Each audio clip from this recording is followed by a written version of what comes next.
Cik tad izmaksāja klientam izveidot īres dzīvokli Igaunijā? Tika iegādāts vienistabas dzīvoklis Igaunijā par 2500 eiro. Dzīvoklis tika pirkts izsolē. Viena istaba, 27 kvadrātmetri. Tad, remontam par darbu un materiāliem aizgāja 5000 eiro, saukšu tādos nopaļotos skaitļos. Griesti iestieptie izmaksāja 540 eiro, mēbeles, trauki, lai labi iekārtot un dažādi citi sīkumi paņēma 1200 eiro, un tehnika, kas ir leduskaplis, plīts un tā tālāk, tas mums paņēma 370 eiro. Kopumā sanāca 9610 eiro.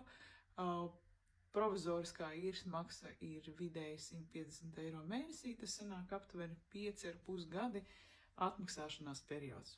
Manuprāt, nav slikti priekš nekustamā īpašuma, tā kā, ja arī tu vēlies izveidot sev īres dzīvokli, bet nezini, kā to izdarīt, un tev nav laika vai tu baidies, tad noteikti raksti man, un es tev palīdzēšu.